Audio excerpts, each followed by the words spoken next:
Pozdravljeni. Danes si bomo ogledali nekaj mitov, ki vztrajajo v mnenju mnogih navdušencev Formule 1.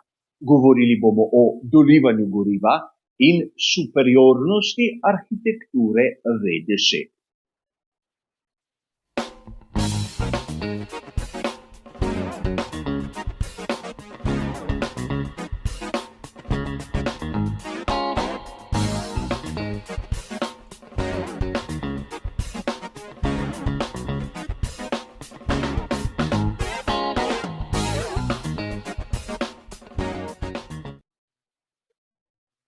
Marsikdo izmed tistih, ki sledijo Formuli 1, je prepričan, da v kolikor bi v Formulo 1 vrnili, na primer, atmosferske motorje, ki bi imeli arhitekturo V10, če bi zopet uvedli dolivanje goriva, bi bile dirke bolj zanimive in bi tudi mi kot navdušenci bolj uživali. In tu moram dejati, da mnenje kot tako je legitimno, ampak najprej sam imam kar nekaj pomislekov.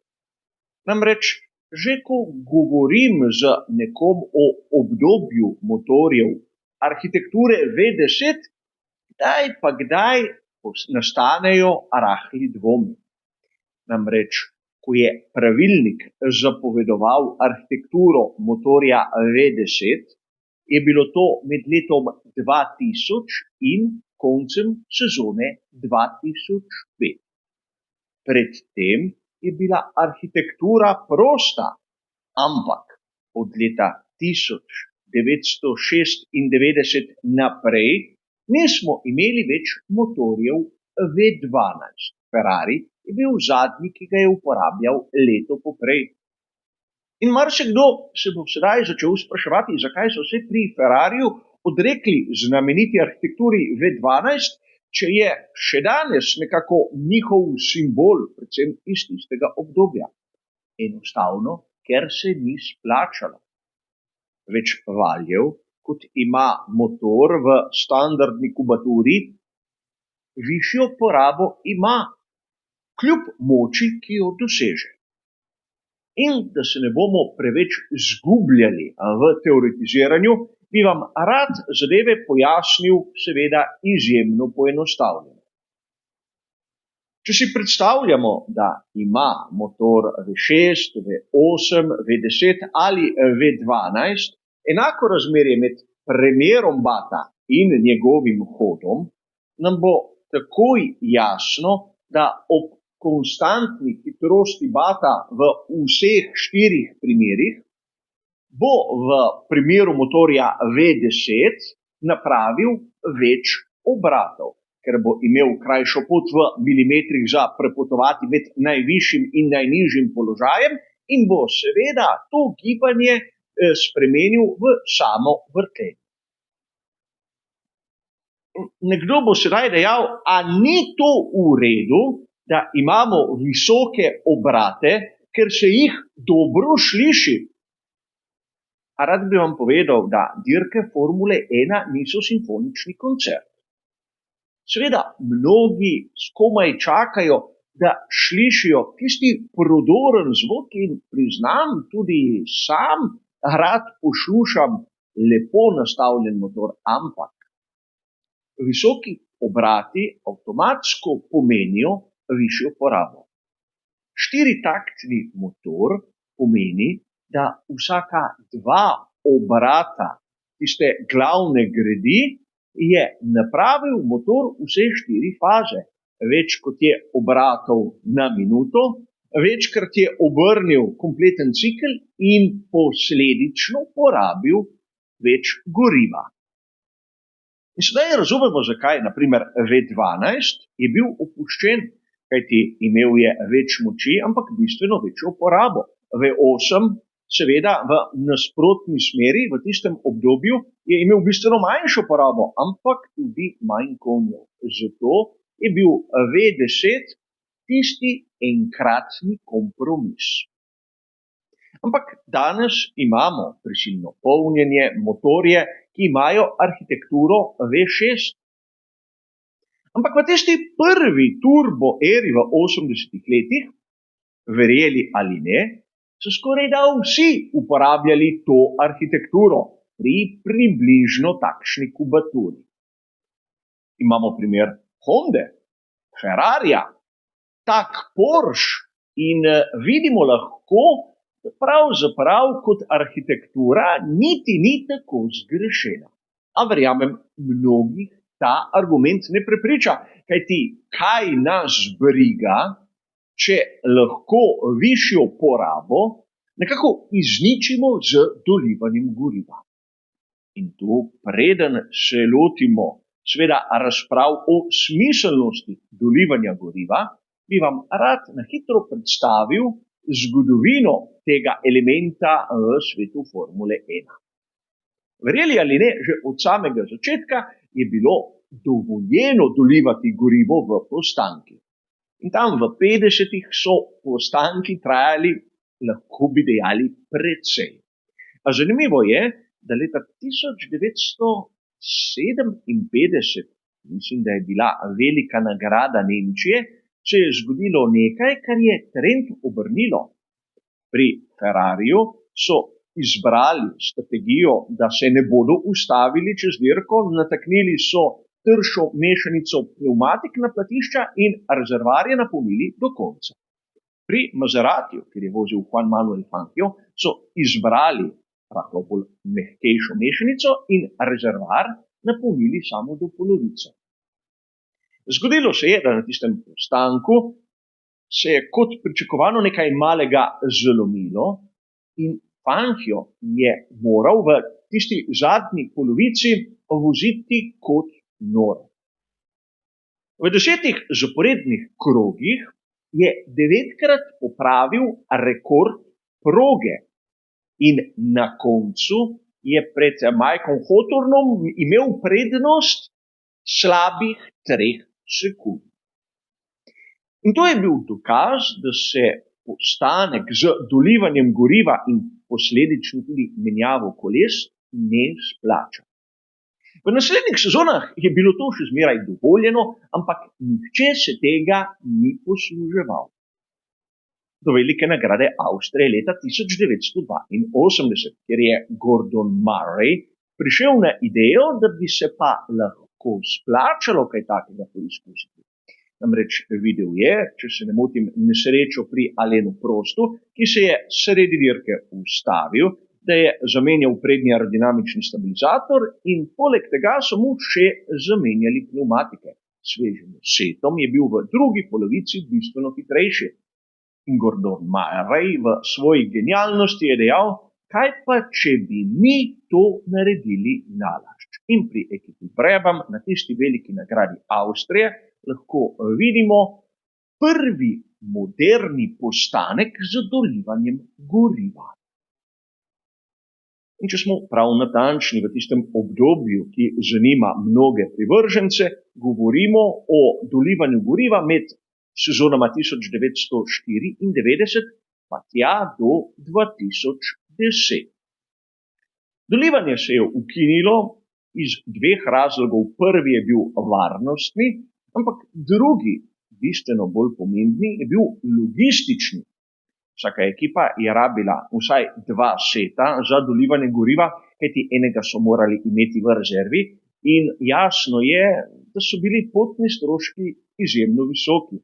Potrebno je bilo varčevati in zato so seveda po sezoni 2010 zadevo ukinili.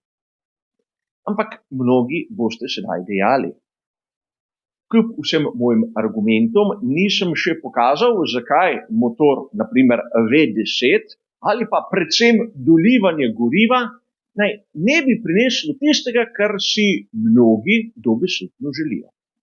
A upam, da smo videli, da bolj frakcioniran motor pomeni višjo porabo in višja poraba seboj povleče tudi lahko dolivanje med. Ampak sedaj imam za vas zanimiv argument.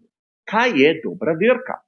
In dobra dirka bi lahko bila tista, kjer mi vidimo boj za zmago ali pa tudi za tista mesta, ki so za najboljšimi. Glavno je, da se na veliko prehiteva. In tu bomo vključili še en zanimiv element, ki je mnogim navdušencem nekako sovražen. Govorimo o sistemu DRS, ki bi ga mnogi najraje ukinili, kajti to ne spada v svet motošporta. Vsaj takšno je njihovo mnenje. Zdaj imate na ekranu zanimivo preglednico, ki kaže povprečno število prehitevanj od leta 1999 do 2024. In imamo tudi zanimiv podatek, namreč vidimo lahko v različnih barvah, kaj pomeni dolivanje goriva med samo dirko, dolivanje goriva brez menjave pnevmatik, prepoved dolivanja goriva in seveda uporabe sistema DRS. Vidimo lahko, da najnižje povprečno število prehitevanj na dirkah je bilo takrat, ko so dovolili dolivati gorivo, ampak prepovedali so menjavo samih koles. In torej, tu bi lahko dejali, da pravzaprav dolivanje goriva ni prineslo tistega, kar bi si želeli. Jasno je tudi, da v trenutku, ko so prepovedali dolivati gorivo, torej v sezoni 2010, se je zadeva spremenila, kar takoj se je število prehitevanj na dirki dvignilo. Ko so seveda uvedli še toliko osovražen sistem DRS, pa vidimo, da je število prehitevanj na dirkah kar poskočilo. Torej, sedaj smo pred dilemo, ali je res dolivanje goriva in seveda višja frakcioniranost motorjev V8, V10, V12, lahko tudi V16, tista prava rešitev. Mnogi trdijo, da danes pogonski sklopi Formule 1 niso tista prava zadeva, ampak če je nekdo izmed vas pogledal v tehnični pravilnik v tistem odseku, ki se dotika pogonskih sklopov, je zagotovo videl, da pravzaprav je omejitev vrtljajev postavljena na 15.000 obratov v minuti. V resnici motor z notranjim izgorevanjem se vrti tam okrog 11 v maksimalnem številu primerov. In tu je treba povedati, da ne smemo prav porabe goriva jemati kot golo varčevanje. Mnogi bodo dejali, ja, varčuje se brez veze, ampak bolid, ki varčuje z gorivom, je v resnici hitrejši. Mnogokrat sem že v prispevkih poudaril, da 10 kg nižja masa nekje v povprečju zaokroženo pomeni 0,3 boljši čas na krog. In znameniti motor V10 atmosferski prostornine 3 litrov, koliko je v povprečju porabil goriva na krog, tam med že prej citiranem obdobju med letom 2000 in 2005. Verjeli ali ne, nekje v povprečju so takrat porabili na krog več kot 4 litre goriva. In zdaj po drugi strani imamo pogonske sklope, ki porabijo manj kot 3 litre goriva na krog. Seveda, tu je treba poudariti, da sem zadeve poenostavil, vam jih predstavil v litrih, ki so verjetno marsikateremu navdušencu bližje kot kilogrami.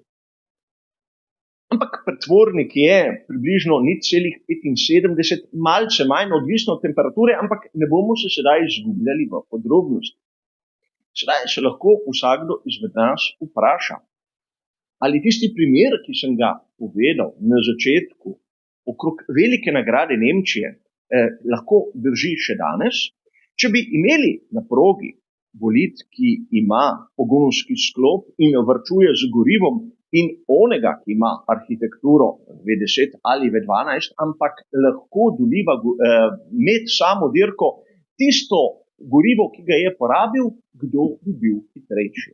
V prvem trenutku je seveda tisti, ki lahko doliva gorivo, v bistveni prednosti. Namreč njegova skupna masa je nižja. Ampak povprečno, glede na tisto, kar smo videli med sezono 2000 in 2005, bi se na povprečni dirki moral ustaviti dvakrat. Torej, voznik bi odvozil 3 sprinte, da smo si na jasni. Ampak ta 2 postanka bi bila bistveno daljša. Govorimo o tem, da bi v povprečju nekje porabil med 30 in 40 sekund več, kot oni, ki bi se ustavil samo enkrat, ne bi dolival goriva in bi samo zamenjal kolesa s svežimi pneumatikami. In sedaj lahko diskutiramo, ali bi tisti, ki se ustavlja in doliva gorivo, s tem, ker bi imel nižjo maso in bolj sveže pneumatike, nadoknadil 40 sekund v 50 krogih. Ampak videli smo v primeru iz leta 57, da so bili mnogi drugega mnenja. Torej, sam trdim, da obstaja mit o dolivanju goriva in motorjih V10. Ampak če se malce spustimo, če malce razmislimo, lahko vidimo, da so sedanji bolidi, kljub toliko osovraženem varčevanju z gorivom, kljub sistemu DRS in še mnogih drugih zadevah, ki povprečnemu navdušencu niso všeč, bistveno hitrejši. In verjamem, da mnogim ne bo všeč, kar bom povedal sedaj. Ampak Formula 1 je šport, kjer se strmi za tem, da se je hitrejši. Ni pa šport, kjer nam bi nastopajoči ugajali z zvokom motorja. In upam, da je to jasno. Za danes bo seveda to vse. Hvala za vašo pozornost in nasvidenje.